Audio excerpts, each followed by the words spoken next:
اللہ الرحمن الرحیم الحمد للہ رب العالمین والصلاة والسلام علی رسولہ الکریم وعلی آلہ وصحبہ اجمعین رب اشرح لی صدری ویسر لی امری واحلل عقدۃ من لسانی یفقہوا قولی اما بعد۔ تمام تعریفیں اس اللہ عز و جل کے لیے لائق و زیبا ہے جو تمام جہانوں کا بنانے والا اور اسے پالنے والا ہے، اور درود و سلام اس کے آخری نبی محمد صلی اللہ علیہ وسلم پر۔ الحمدللہ ہم تمام مرد اور خواتین اس خطبہ جمعہ کے لیے جمع ہوئے ہیں انشاءاللہ عزیز اس مختصر سے وقت میں جس عنوان جس ٹاپک پر پچھلے کئی جمعہ سے ہم باتیں دیکھ رہے تھے یا سیکھ رہے تھے یا سن رہے تھے، اسی کو ہم آگے بڑھائیں گے اور فرشتوں کے تعلق سے ہی چند باتیں آپ کے سامنے آج رکھنے کی کوشش کروں گا۔ پچھلے جمعہ میں ہم نے فرشتوں کے تعلق سے ان پہ ایمان، فرشتوں کی اہمیت کیا ہے، بڑے فرشتے کون، ان کے کام کیا ہے، فرشتے کس کے لیے نازل ہوتے، وہ چیزیں دیکھی۔ آج کے جمعے کے خطبے میں فرشتے کن لوگوں کے لیے دعا کرتے ہیں وہ چیز دیکھیں گے۔ پچھلے دو خطبات میں نازل کس کے لیے ہوتے، اترتے کس کے لیے، وہ ہم نے دیکھا تھا۔ آج انشاءاللہ عزیز دیکھیں گے کہ دعا کس کے لیے کرتے ہیں، درود کس پر بھیجتے ہیں یاد رکھیں۔ اور یہ بات پچھلے کئی جمعہ میں ہم دیکھ چکے ہیں کہ فرشتے ہر کسی کے لیے نہ نازل ہوتے ہیں، نہ دعا کرتے ہیں، نہ استغفار کرتے ہیں، سوائے ان لوگوں کے جن سے اللہ محبت کرتا ہے، جن کے لیے اللہ چاہتا ہے کہ یہ دعا اور استغفار یا درود کرے۔ اور فرشتوں کے درود سے ہی مراد فرشتوں کی دعا، جس میں مغفرت کی دعا، رحمت کی دعا اور برکت کی دعا یاد رکھیں۔ تو فرشتوں کے درود حاصل کرنے والے لوگ یاد رکھیں، یا فرشتوں کی صلاح بھی اس کو کہیں گے یاد رکھیں، ٹھیک ہے؟ کیونکہ صلاۃ کا ایک معنی نماز بھی ہوتا ہے، لیکن اس کا معنی درود بھی ہوتا ہے یاد رکھیں، جس کو فارسی میں درود بولتے ہیں، عربی میں اس کو صلاۃ بولتے ہیں۔ تو فرشتوں کی دعا کس کو حاصل ہوتی ہے؟ وہ کون لوگ ہیں جو فرشتوں کی دعائیں حاصل کرتے ہیں؟ دیکھیے ایک بات بالکل عام ہے، بہت ساری مرتبہ جب ہم دعائیں کر کر کے تھک جاتے ہیں تو کوئی ہم سے کہتا ہے کہ جاؤ کسی نیک انسان سے دعا کرواؤ، پھر ہم اس نیک انسان کے پاس جاتے ہیں اور کہتے ہیں بھائی ہمارے لیے دعا کیجیے۔ اور یہ بات سنت سے ثابت ہے کہ نیک لوگوں سے آپ دعائیں کروا سکتے ہیں۔ نبی اکرم صلی اللہ علیہ وسلم سے صحابہ نے کروائی، صحابہ نے ایک دوسرے سے بھی دعائیں کروائی، ایک دوسرے کو بھی کہتے تھے دعا کرو، اور صحابہ نے تابعین سے بھی کہا کہ ہمارے لیے دعا کرو۔ کچھ روایتیں ایسی بھی ملتی ہے کہ عمر رضی اللہ عنہ نے ایک بار اویس قرنی رحمۃ اللہ علیہ، یہ صحابی نہیں ہے لیکن ان سے کہا کہ میرے لیے دعا کرنا ہو، تو پتہ چلا دعا کروانا دوسرے سے یہ ثابت ہے۔ بلکہ ایک روایت میں تو یہ الفاظ ہے، عمر رضی اللہ عنہ شاید عمرے یا حج کے لیے جانے لگے تو اللہ کے رسول صلی اللہ علیہ وسلم نے ان سے کہا کہ اے عمر مجھے دعا میں یاد رکھنا۔ اس سے پتہ چلا ایک افضل شخص کے لیے ایک مفضول شخص دعا کر سکتا ہے۔ نبی اکرم صلی اللہ علیہ وسلم کو کیا ضرورت ہے، لیکن بتانا چاہ رہے امت کو کہ ایک شخص افضل ہے لیکن وہ اپنے سے نیچے مقام والے سے بھی دعا کروا سکتا ہے۔ بہرحال تو پھر ہم کسی نیک انسان کے پاس جاتے ہیں کہ بھائی دعا کر دیجیے۔ اب بتائیے اللہ کی نورانی مخلوق اگر وہ میرے آپ کے لیے دعا کرنے لگے تو کتنی بڑی بات ہے، اندازہ لگائیے، اور وہ ہے فرشتے یاد رکھیے۔ تو جب ہم پریشان ہو جاتے ہیں دعاؤں کے معاملے میں تو کسی سے جا کر گزارش کرتے کہ میں تو دعائیں کر ہی رہا ہوں، آپ بھی دعا کیجیے اللہ کی حضور میرے لیے، ہے نا؟ تو بہرحال یہ کرتے ہیں۔ تو اب ہم بات کر رہے ہیں فرشتوں کی دعا کس کے لیے قبول ہوتی ہے، مطلب وہ اللہ کی نورانی مخلوق، نورانی اس لیے کہہ رہا ہوں کہ فرشتوں کی پیدائش نور سے ہوئی، انسانوں کی پیدائش خاک سے ہوئی، مٹی سے ہوئی، اور جنوں کی پیدائش آنکھ سے ہوئی، ٹھیک ہے؟ تو بہرحال یہ نورانی مخلوق دعا کرتی ہے۔ اب ان کی دعائیں کس کو نہیں چاہیے، چونکہ اللہ کے حکم کے بغیر کسی کے لیے دعا نہیں کرتے، نہ اللہ کے حکم کے بغیر کسی کے لیے دعا کرتے ہیں، دونوں چیزیں اللہ کے حکم کے بغیر نہیں کرتے ہیں۔ اس کے تعلق سے قرآن و سنت کی کئی باتیں ہیں جو پچھلے جمعہ کی خطبات میں رکھ چکا ہوں، تو اب ریپیٹیشن ہم نہیں کریں گے اس کو۔ تو بہرحال یہ مخلوق اللہ کے حکم سے دعا کرتی ہے، اللہ کے حکم سے بد دعا کرتی ہے، اللہ کے حکم سے نازل ہوتی ہے، اللہ کے حکم سے چلی بھی جاتی ہے، اور ان کا چلا جانا زحمت لاتا ہے چونکہ ان کا آنا رحمت لاتا ہے۔ بہرحال تو آئیے وہ کیا عمل ہیں جن کے کرنے سے فرشتوں کی دعائیں ہم کو حاصل ہوتی ہے، کتنی بڑی بات ہے نا۔ اچھا، جو اعمال انشاءاللہ عزیز میں آج خاص طور سے میں نے چنے ہیں وہ تقریباً نماز سے ریلیٹڈ اعمال ہیں جس میں فرشتوں کی دعا حاصل ہوتی ہے۔ اگر یہ عمل نماز سے پہلے، نماز کے بعد، نماز میں کریں گے تو فرشتوں کی دعائیں حاصل ہوں گی انشاءاللہ عزیز ہم کو۔ اور نماز ہم پہ فرض ہے، ہم سب پڑھتے بھی ہیں ماشاءاللہ، تو کیوں نہ ان چیزوں کو ذہن میں رکھ کے کرے تاکہ فرشتوں کی دعائیں، ان کے درود، ان کے استغفار، ان کی رحمت، جو دو رحمت کی استغفار کی دعائیں کریں گے وہ سب مجھے اور آپ کو حاصل ہوں۔ چھوٹے چھوٹے اعمال ہیں، ابھی بھی کوئی مشکل نہیں ہے، اور یہ اعمال میں کچھ بھی اسپیشل نہیں کرنا ہے۔ مطلب ایسا کچھ بھی نہیں کہ جیسا کہ رات میں جو طہارت کے ساتھ سوئے تو فرشتہ نازل ہوتا ہے، تو اس کے لیے محنت ہے نا، وضو کرنا پڑے گا. یہ عمل جو آج رکھوں گا اس کے لیے محنت نہیں ہے، یہ ایکچولی کوئی عمل کے لیے ہم پہلے سے ایک عمل کر رہے ہیں، اس میں اگر یہ سب چیزیں معلوم ہو اور تھوڑا اس میں ایک سٹیپ آگے بڑھ جائے تو مطلب اس کو کہیں گے فائدہ ڈبل ٹرپل چوبل پتہ نہیں کتنا بڑھتا جائے گا، ملٹیپل ٹائم بینیفٹس ہمارے انشاءاللہ عزیز بڑھ جائیں گے. جیسے کہ نماز سب پڑھتے ہیں تو وضو کرتے ہیں، وضو کر کے نماز کا انتظار کرتے ہیں. ہاں اب اگر آگے جلدی خاص طور سے انتظار کریں گے تو فرشتوں کی دعاؤں میں شامل ہو سکتے ہیں، تو بہرحال ڈبل بینیفٹس ہو جائیں گے. تو اسپیشل ایفرٹس بھی نہیں لگیں گے انشاءاللہ ان اعمال کو جو آج آپ کے سامنے میں رکھوں گا. تو چھوٹے چھوٹے اعمال ہیں، بڑا ثواب یہ ہے کہ فرشتے دعائیں ہمارے لیے کریں گے، رحمت کی، مغفرت کی، اور ساری دعائیں. اور فرشتوں کی دعائیں جب حاصل ہوں گی تو ہم انشاءاللہ عزیز کامیاب انسان رہیں گے، چونکہ اللہ کے حکم سے ہی دعا کرتے ہیں اور اللہ کے حکم سے ہی بد دعا کرتے ہیں. کہ چلیے آئیے پہلا عمل جس کے کرنے سے ترتیب وغیرہ سب میری اپنی ہے. پہلا عمل وہ کرنے جس سے کرنے سے فرشتے دعائیں دیتے ہیں ہم کو، ان کا درود ہم کو حاصل ہوتا ہے، ان کا استغفار حاصل ہوتا ہے، ان کی رحمت کی دعائیں حاصل ہوتی. اس میں یہ عمل ہے کہ نماز کے انتظار میں بیٹھنے والوں کو فرشتے دعا کرتے ہیں. اس کے نماز کے انتظار میں بیٹھنے والا انسان، آئیے حدیث کیا میں آپ کے سامنے رکھتا ہوں. نبی اکرم صلی اللہ علیہ وسلم فرماتے ہیں، صحیح مسلم کی روایت، آپ نے فرمایا اور کہا کہ تم میں سے جب تک کوئی شخص باوضو نماز کے انتظار میں بیٹھا رہتا ہے تو وہ نماز میں ہی رہتا ہے اور فرشتے اس کے لیے دعا کرتے ہیں.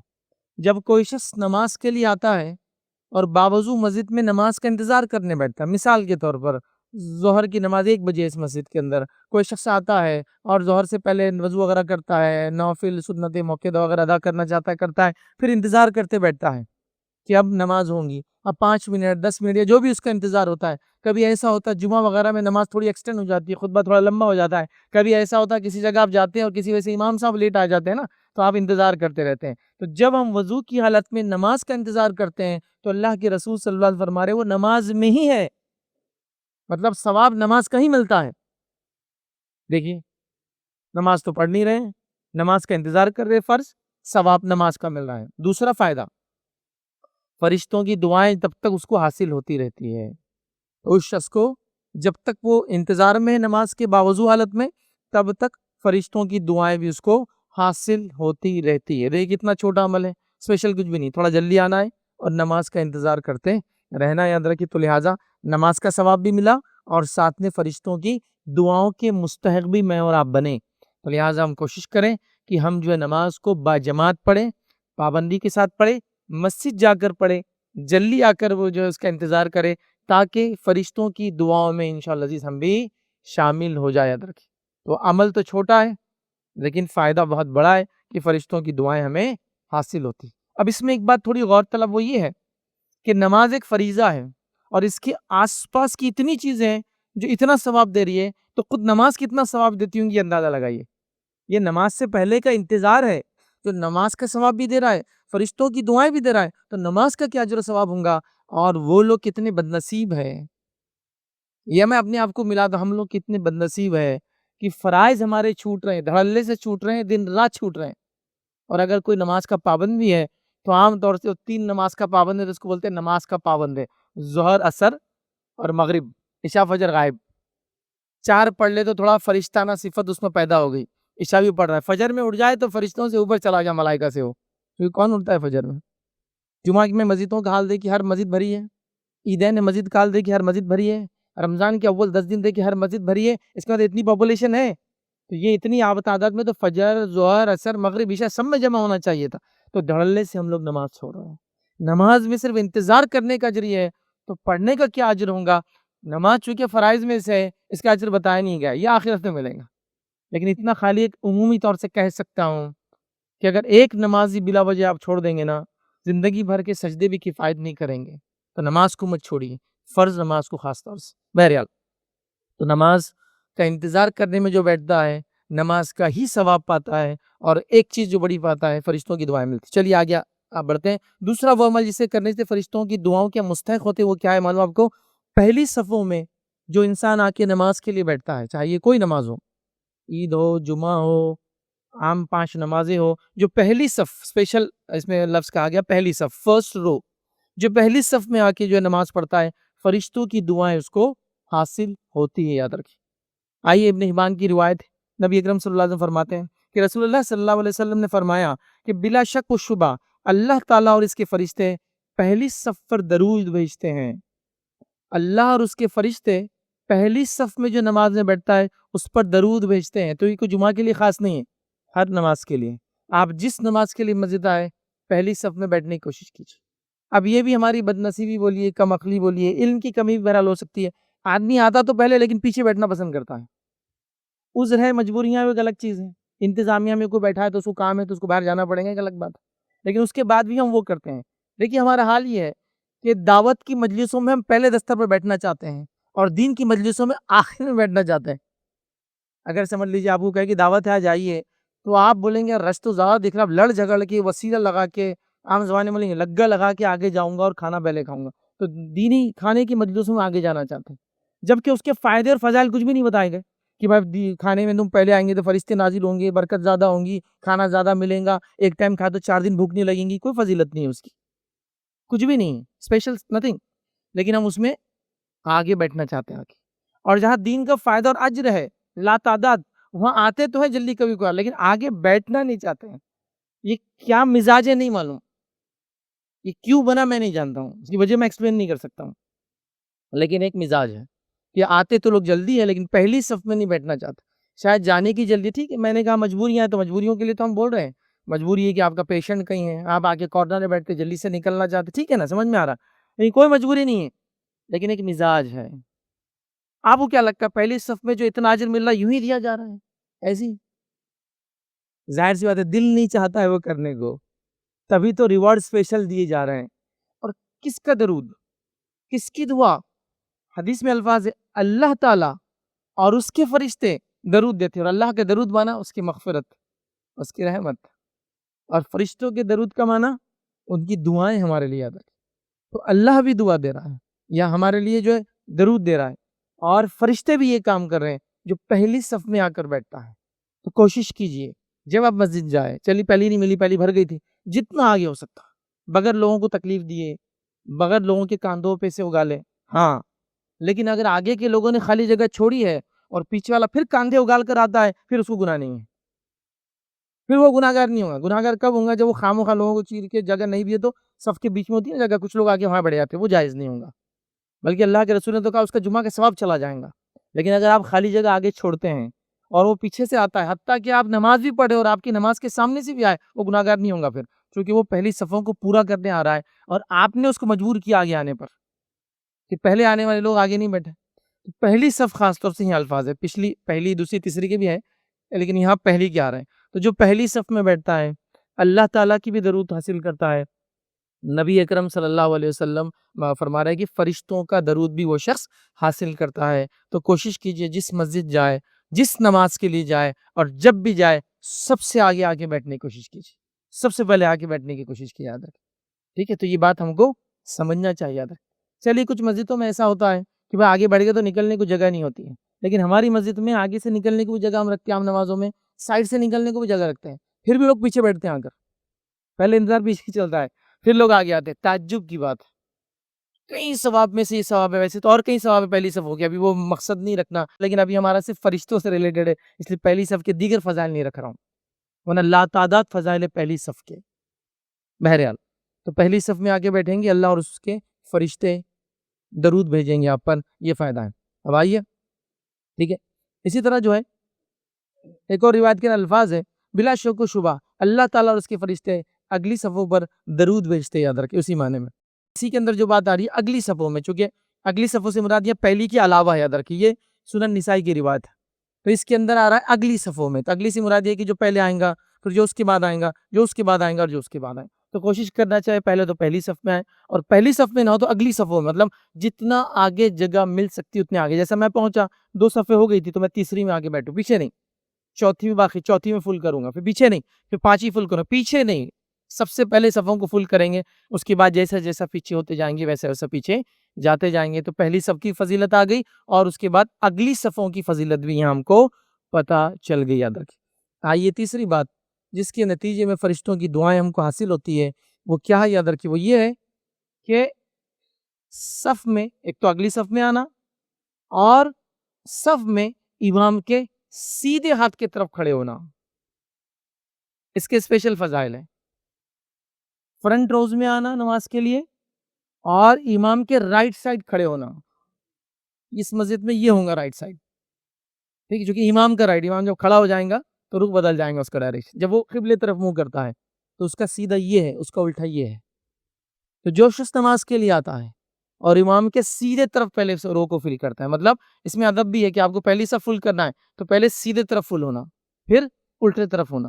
لیکن اب لوگوں کی مجبوری یہ ہے کہ ہم شارٹ کٹ بھی نہیں، شارٹیسٹ کٹ دیکھنا چاہتے ہیں.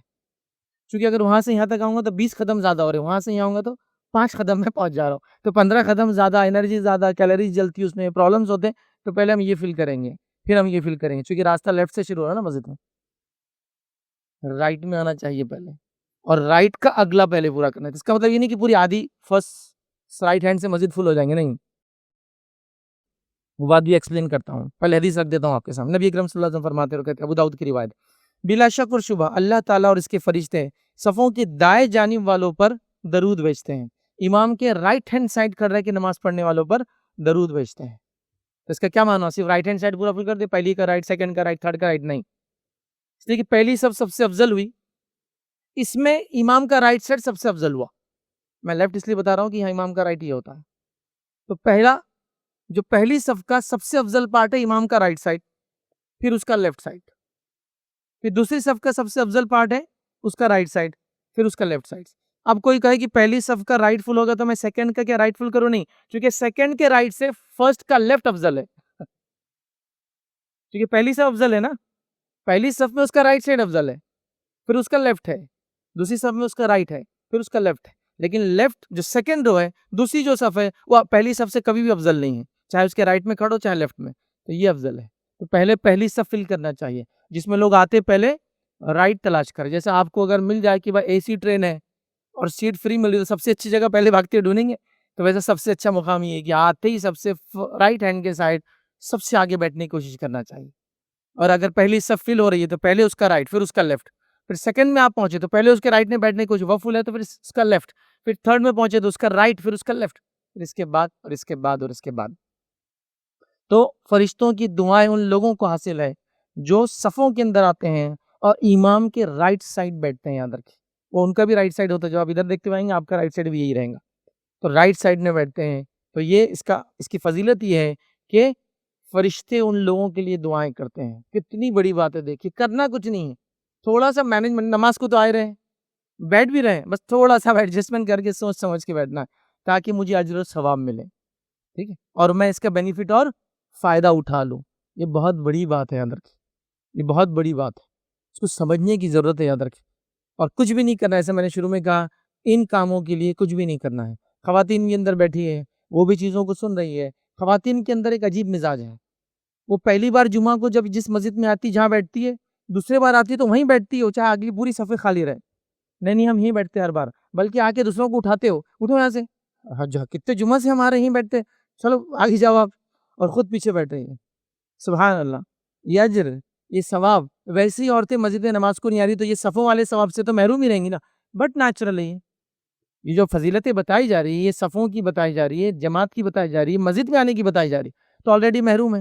ایک جمعہ آ رہے ہیں اس کو محروم کر دے رہے ہیں، اس میں بھی اپنے ڈھنگ سے بیٹھ رہے ہیں، اپنی منمانی کر رہے ہیں. ہم تیسرے روم میں بیٹھتے ہیں مسجد کے، تیسرے میں بیٹھ رہے ہیں، حالانکہ 2 خالی ہے. بھائی آج جلدی آ گیا آپ؟ نہیں، ہمارا کیا ہے، وہ عادت ہے ہم کو، ہم تیسرے روم میں بیٹھتے ہیں اس مسجد کے.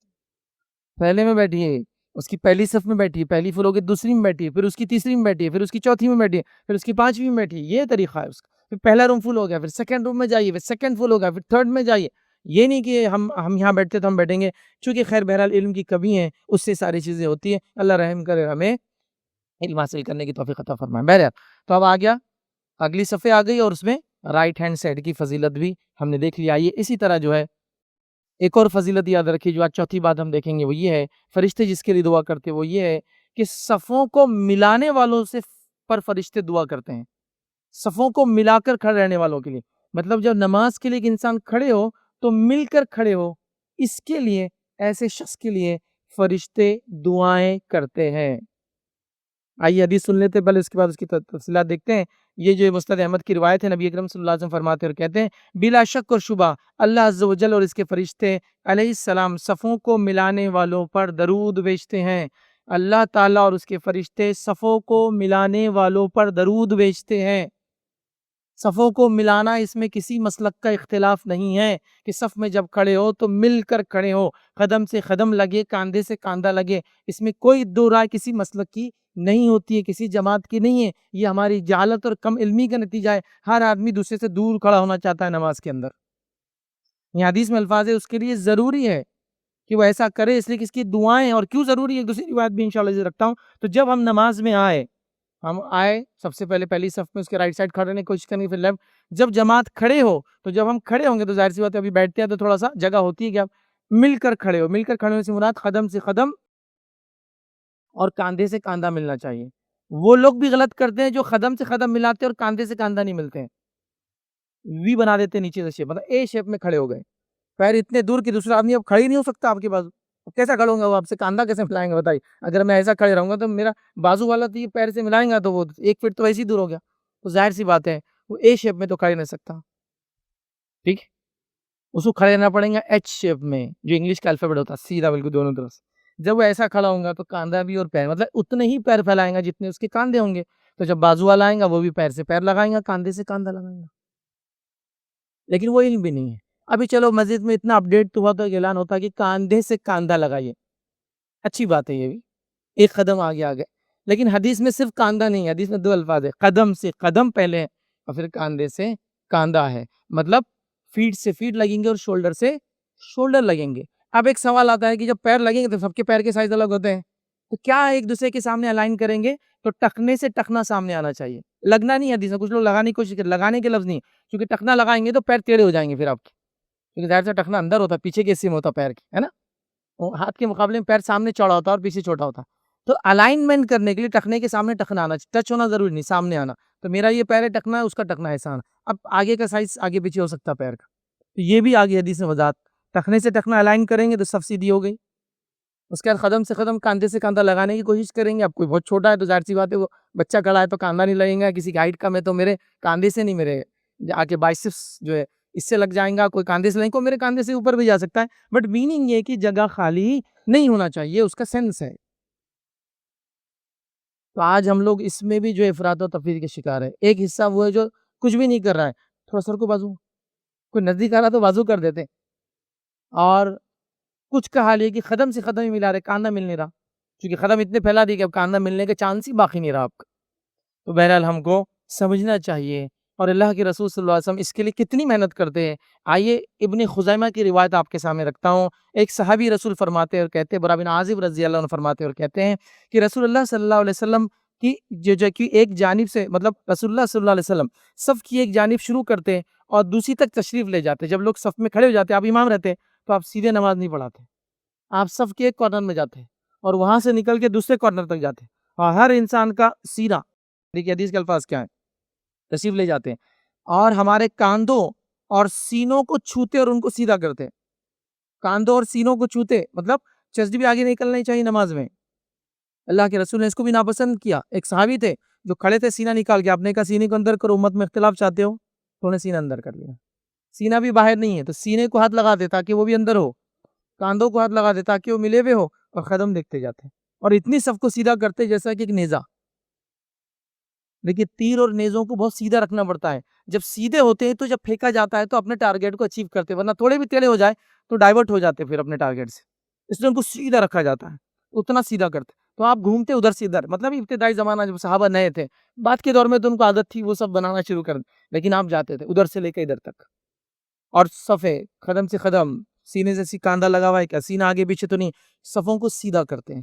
آج ہمارا معاملہ یہ ہے کہ ہم ان سے دور رہنا چاہتے ہیں، اور حدیث میں کیا فرمایا آپ نے سنی آگے، آپ نے فرمایا کہا جب آپ ایسا کرتے ہیں صفوں میں، اور یہ کہتے ہیں اختلاف نہ کرو، مطلب صفوں میں کھڑے ہونے میں ایسی گڑبڑ مت کیا کرو، اختلاف نہ کرو، ٹھیک ہے، تمہارے دلوں میں باہمی اختلاف پیدا کر دیا جائے گا، اختلاف مت کرو صفوں میں کھڑے ہونے میں ایسا، ورنہ اللہ تمہارے دلوں میں اختلاف پیدا کر دے گا۔ صفوں کا سیدھا رہنا اتنا ضروری ہے، یہ معمولی بات نہیں۔ ایک روایت نے فرمایا صفوں میں خالی جگہ مت چھوڑو، میں نے شیطان کو بکری کی بچے کی شکل میں تمہارے بیچ میں آتے ہوئے دیکھا ہے، صفوں کے بیچ میں خالی جگہ مت چھوڑو، میں میرے سے چپکو مت، بازو کر رہا ہوں، آپ فرما رہے میں نے شیطان کو بکری کے بچے کی شکل میں دونوں پیروں کے بیچ میں آتے دیکھا ہے، دو لوگوں کے، اور کون سا بکری کا بچہ آ سکتا ہے شیطان کی طرف سے، معلوم آپ کو؟ بڑے اور چھوٹے کا ڈفرنس، مالدار اور غریب کا ڈفرنس ہو رہا ہے نا. جب بھائی میں آپ میرے چپک کے مت کھڑ رہی ہے ایسا، میرے کپڑے بھی استری کر کے آیا میں نے پوری نماز میں، اس کو اکریس نہیں آنا چاہیے. سمجھ رہے آپ؟ شیطان آ رہا ہے آپ کے اندر. اونچ اور نیچ کا، ہائی اسٹیٹس اور لو اسٹیٹس کا، بھائی میں بازو چپک کے نہیں کھڑ سکتا آپ سے. سمجھ رہے آپ؟ شیطان کئی طریقے کے صفوں میں آ کے ایسے اختلاف ڈال سکتا ہے. تو آپ فرما رہے گیپ مت چھوڑو، میں بکری کے شکل میں. اب لوگوں کو کیا ہوتا ہے معلوم، ان کو جب قرآن و سنت بتایا تو وہ منطق لڑاتے ہیں. ایسا نہیں کرنا چاہیے، لیکن اب جہالت کے نتیجے میں ہوتا ہے. منطق کیا لڑاتے ہیں؟ جب دو پیر کھولتے بیچ میں بھی تو آ سکتا ہے اس کے. مطلب لاجک دیکھیے، سلام ایسی لاجک پر جہاں نہیں ہونا ہوا لگایا جا رہا ہے. بھائی دنیا میں لگا، بزنس میں لگا ایسا لاجک، بزنس مال کیسا بکنا ہو کیسا، دین میں لگا رہا ہے لاجک. یہ غائب کی بات ہے کہ وہ ایک انسان کے دو پیروں کے بیچ میں نہیں آتا ہے، لیکن دو انسانوں کے پیر نہ لگے تو آتا ہے. یہ غائب کی بات ہے. یہ میں نہیں جانتا ہوں کیسے آتا ہے. شکل بتا گی بکری کی بچے کی شکل میں، اور شیطان جہاں بھی آتا ہے فتنے کے علاوہ کچھ نہیں مچا سکتا. یہ بات تو طے ہے، یہ بات طے ہو گئی. ٹھیک، لیکن انہی منطق لڑانے والوں کو اگر میں جواب دوں اپنی منطقی دماغ کے اعتبار سے، تو جس شیطان نے آدم کے سامنے سجدہ نہیں کیا وہ اس کی شرمگاہ کے نیچے نہیں جائیں گا. جس شیطان نے آدم کے سامنے سر نہیں جھکا، اس کو حکم ہوا تھا، وہ اس کی شرمگاہ کے نیچے نہیں جائیں گا. چھوٹا محسوس کریں گا پھر وہ. سمجھ رہے آپ؟ خیر وہ منطقی باتیں چھوڑ دیں میری اس منطق کو، لیکن اصل چیز یہ ہے کہ ہمارے نبی نے فرما دیا، اس قلموں کی بات کہ وہ جب دو لوگ نہیں ملتے ہیں تو شیطان آ جاتا ہے. اب بہت سارے لوگ جب صفے بناتے ہیں، بھائی یہ صفے ملانا اتنا کیا ضروری ہے؟ آپ اتنا کمپلسری کو چپک جاتے ہیں. یہ چپکنے کے چکر میں یہ ہوتا، میرے کو پسند نہیں آتا کوئی چپکے، میرے کو بے چینی ہوتی کنٹینیوسلی اگر کوئی میرے پیر سے پیر لگائے تو، فلاں کرے تو، یہ کرے تو. بڑی عجیب و غریب چیزیں ہم نے ایجاد کر لی چونکہ ہم کو اس کی عادت نہیں رہی ایسا کرنے کی. نتیجتاً یہ سب ہو گیا ادھر کے ایکسٹراڈنری، جس کو کہتے ہیں ہیلتھ ہائیجین کے نام پر، لوگوں سے دوری کے نام پر، مختلف وجوہات کی. نماز کے معاملے میں یہ سب کوئی بہانہ نہیں چلیں گا. جب بھی آئیں گے مسجد میں، جب بھی صف بنیں گی، قدم سے قدم لگ کے ہی ہم لوگ کھڑے ہوں گے، کاندھے سے کاندھا ہمارا لگیں گا، صفیں ایسی بنیں گی، ایک دوسرے کو سب دیکھتے جائے تو کام ہو جاتا ہے. ایک روایت میں اللہ کے رسول صلی اللہ علیہ وسلم یہ فرماتے ہیں، جو شخص پہلی صف کو سیدھی کرتا ہے، اللہ اور اس کے فرشتے اس کے لیے دعا کرتے ہیں، مطلب درود بھیجتے ہیں. کیوں کہا پہلی صف؟ چونکہ پہلی صف کو دیکھ کے پھر اگلی صف فالو کریں گے، اگلی صف کو دیکھ کے اس کی بعد والی فالو کریں گے. ایک سسٹم بن جائیں گے نا پھر کہ سب دیکھو یار انہوں نے کتنا کیا، ہم بھی کریں گے. تو اگلی صف کو سیدھا کرنے والے کو یا پہلی صف کو سیدھا کرنے والے کو دعا ملیں گی، مطلب پیچھے بھی لوگ جو ان کو فالو کریں گے سب دعا کے مستحق ہوں گے. اور چونکہ لوگ اگلی صف کو فالو کریں گے، دیکھیے آپ ایک جگہ کہیں مسجد میں صف بن رہی ہے، آگے دو لوگ کھڑے ہوئے پھر گیپ، تین لوگ کھڑے ہوئے پھر گیپ، اور اتنا گیپ ہوتا ہے کبھی کہ آپ دو لوگوں کو سرکائے تو آپ کھڑے ہو سکتے بیچ میں جا کر، اتنا گیپ ہوتا. تو پیچھے والے بھی کیا کرتے ہیں، ویسی صفیں بناتے ہیں، پھر لینینسی برتتے ہیں. صفوں میں نہیں ہوتا، لیکن اگلی صفحہ جب سیدھی ہوتی ہے تو پیچھے والے بھی چلو سیدھے ہو جاؤ، پھر اس کے پیچھے والے تارے اگلے والے بہت سیدھا کرے تو ہم بھی سیدھا کرتے ہیں، پھر اس کے پیچھے والے، اور پھر ایک سسٹم بن جاتا ہے ادھر. تو بہت سارے لوگوں کا سوال ہوتا ہے بھائی عام مسجدوں میں ایسا نہیں کرتے، آپ اس مسجد میں اور وہ مسجد جہاں جو ہے سلفی مسجدیں ہوتی ہے وہاں لوگ اتنا کیوں صف پہ امپورٹنس دیتے ہیں؟ اس کا امپورٹنس ایکچولی شریعت میں ہے تو دینا پڑیں گا نا. دل سے تو میں امپورٹنس نہیں جگا سکتا جو شریعت نہیں دی. جیسا والدین کی اہمیت شریعت نہیں بتائی نا، میں کیسا وہ کروں؟ تو وہ بتائی گئی تو بولنا ہی پڑے گا، اس کی اہمیت ہے. منمانی اگر میں کوئی فضیلت بتاؤں تو پھر آپ مجھے پکڑے کہ بھائی یہ تو منمانی ہے کہ تو نے ماموں کی فضیلت بتا دی، چچا کی بتا دی، پھوپھا کی بتا دی، خالہ کی، یہ خالو کی، خالہ کی تو ہے، یہ کہاں سے آئی؟ تو یہ تو ہے نہیں، میں نے رشتہ داروں کی فضیلت ہے. تو بھائی ویسا بولو، اب عام بات ہے، آپ اسپیسیفک کیسے کریں؟ لیکن جب والدین کا لفظ ہے کہ ماں کے قدموں کے نیچے جنت ہے، باپ جنت کا بیچ کا دروازہ ہے، تو یہ تو مجھے بولنا ہی پڑیں گی، اہمیت دینا ہی پڑیں گی، سب کچھ کرنا ہی پڑے گا. تو یہ شریعت ہے اندر کی، اس میں کوئی جماعت، کوئی مسلک کا کوئی اختلاف نہیں ہے. صرف اور صرف ہماری جہالت کے نتیجے میں ہم ایسی صفیں بناتے ہیں جیسی آج بنا رہے ہیں، اور ہمارے دلوں میں اختلاف اس کی وجہ سے آ چکا ہے. کیا فرمایا اللہ کے رسول نے کہ صفوں کو سیدھا کرو ورنہ تمہارے دلوں میں اختلاف آ جائیں گے، اور آ چکا ہے. دل ٹیڑے ہو چکے ہیں، اختلاف آ چکا ہے ہمارے. تو اب ہمیں صف جب بھی بنانا ہے، یہ الگ بات ہے آپ صف بنانے کے لیے کسی سے قریب ہو، وہ ناراض ہو اور پسند نہ کرے تو ٹھیک ہے، پھر کیا کریں گے؟ پھر تو آپ کو ہٹ جانا پڑے گا. لیکن بزید ہے لوگ، عجیب و غریب معاملہ ہے لوگوں کا، اور لوگ سمجھنے کے لیے اس چیز کو تیار نہیں. ایک مرتبہ ایک مسجد میں جانا ہوا، ایک عادت ہے میں بھی کھڑا ہوتا ہوں کسی کے ساتھ تو پہلی بار تو قدم سے قدم لگا دیتے ہیں، پھر وہ صاحب ہٹنا چاہے تو ہٹ جائیں، ان کا مسئلہ ہے. پھر کیونکہ لوگ ناپسند کرتے ہیں ہمارے پاس علم نہیں ہونے کی وجہ سے، جہالت. تو وہ صاحب ہٹ گئے. ہٹنے کے بعد نماز ختم ہوتے ہی انہوں نے تیز آواز میں بات کی. اب تیز آواز میں جب مسجد میں کوئی بات کریں گا سب سنتے ہیں، ٹھیک ہے، ہمارے مسلک میں یہ طریقہ نہیں نماز میں کھڑے رہنے کا. اب بہرحال جس مسجد میں وہ تھے، میں بھی جہاں تھا، ہماری زندگی اس مسجد میں گزری ہے، تو اب لوگ تو سمجھ گئے کہ یار بیچارہ پھنس گیا یہ آدمی. میں نے کہا ٹھیک ہے باہر ملاقات کرتے ہیں، مسجد ہے نا. پھر جب مسجد سے باہر نکلے تو دارالفتہ تھا بازو میں نے کہا آئیے بیٹھیں گے یہاں. مفتی صاحب اندر. میں نے کہا مفتی صاحب انہوں نے کہا کہ ہمارے مسلک میں صف قدم سے قدم ملانا نہیں ہے، تو تھوڑا اگر آپ کچھ روشنی ڈالے. تو بہرحال وہ مفتی صاحب نے خوب ان کو لتاڑا، خوب لپیٹا ان کو، اور کہا کہ تمہاری جہالت کی وجہ سے مسلک اور جماعتیں بدنام ہوتی ہیں. کہاں سے لائے تم نے، کہاں پڑھے تم نے؟ تو کہا میں نے کبھی پڑھا نہیں، لیکن ہم جو مسجد میں پڑھتے وہاں نہیں کرتے. ٹھیک ہے نہیں کرتے، لیکن اس کا مطلب یہ تھوڑی ہے کہ عمل ثابت نہیں. جو آپ نے کہا ہمارے مسلک میں نہیں ہے، تو اس کا تعلق کسی مسلک سے اور جماعت سے نہیں ہے، اس کا تعلق سنت سے ہے، اس کا تعلق نماز کی اصلاح اور درستگی سے ہے. نبی اکرم صلی اللہ علیہ وسلم جب اٹھتے نماز کے لیے اور جب امامت کے لیے کھڑے ہوتے تو کہتے کہ صفوں کو درست کرو، صفوں کو سیدھا کرو. اعلان ہوتا ہے ہمارے پاس مسجد میں، امام صاحب تھوڑا پڑھتے ہیں تو کچھ لوگ پوچھتے پہلے کیا بولتے ہیں نماز کھڑے رہتے، وہ یہ بولتے کہ صفوں کو سیدھا کرو، اگلی صفوں کو بھرو، خالی جگہ مت چھوڑو، ہے نا. آپ عرب میں بھی جائیں گے، حرم میں بھی جائیں گے، استووا، صفوں کو درست کرو. اعلان کرتے واعتدلوا، اعتدال کے ساتھ صفوں کو بھرو. مطلب یہ ایسا نہیں کہ ایک ہی طرف پورا بھر دیا، اعتدال کے ساتھ دونوں طرف بھرتے رہو. تو یہ اعلان کرتے ہیں تاکہ صفیں درست ہو. اب ہمارے پاس لوگ بول رہے ہیں یہ کیا نہ اعلان ہے، یہ نبی اکرم صلی اللہ علیہ وسلم اعلان کیا کرتے تھے. جب نماز سے پہلے نبی کو اعلان کر رہا تو کیا معمولی چیز ہو سکتی ہو، اس کی کوئی اہمیت نہیں رہیں گی کہ صفوں کو درست کرو. آپ گھوم گھوم کے صفوں کو سیدھا کر رہے ہیں، لوگوں کے سینے کاندھوں کو ٹچ کر رہے ہیں، قدم سے قدم ملے نہیں دیکھ رہے ہیں، پھر آ کے نماز کھڑی کر رہے ہیں. اللہ اکبر.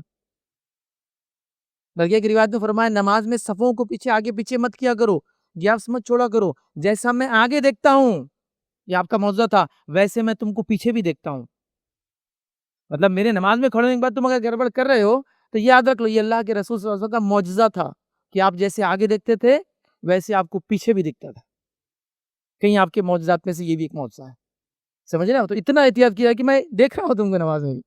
سبحان اللہ. اور ہم لوگ بالکل احتیاط نہیں کرے. تو بہرحال اس معاملے میں ہم کو بڑی احتیاط کرنے کی ضرورت ہے. یہ چند وہ اعمال تھے، غالباً ہم نے شاید 4 یا 5 اعمال بہرحال آج دیکھے، 4 اعمال بہرحال جس کی وجہ سے فرشتوں کی دعاؤں کے مستحق ہوتے ہیں. عمل تو بہت چھوٹے تھے لیکن اہمیت کے حامل تھے، تو میں نے ایکسپلینیشن دینا یہاں ضروری سمجھا تاکہ اب ایک عمل بھی ہو جائے، سنت پہ بھی عمل ہو، فرشتوں کی دعائیں بھی حاصل ہو، اور ظاہر سی بات ہے نماز کی درستگی میں بھی یہ تمام شامل ہے. اگلے جمعہ انشاءاللہ عزیز اللہ نے وقت دیا تو ہم انشاءاللہ عزیز اور ایسے چند اعمال دیکھیں گے جس سے فرشتوں کی دعاؤں کے انشاءاللہ عزیز ہم مستحق ہوں گے. اسی پہ اپنی بات کو میں ختم کروں گا. اللہ رب العزت دعا ہے کہ اللہ سبحانہ تعالی ہم تمام کو کتاب و سنت کے مطابق ہر عمل کرنے کی توفیق عطا فرمائے. اللہ رب العزت ہم تمام کو جو ہے کتاب و سنت کا سمجھنا اور اس پہ عمل کرنا ہمارے لیے آسان کرے. اللہ رب العزت ہمارے دلوں کو جو ہے ملا دے. اللہ رب العزت ہر قسم کے اختلاف کو ہم سے دور کرے. اللہ رب العزت ہمیں ہر چھوٹی بڑی نیکی کرنے کا حریص بنائے. جب تک ہمیں زندہ رکھے ایمان و اسلام پر زندہ رکھے، خاتمہ ایمان پر ہو. وآخر دعوانا الحمدللہ رب العالمین. سبحان ربک رب العزت عما یصفون وسلام علی المرسلین والحمد للہ رب العالمین.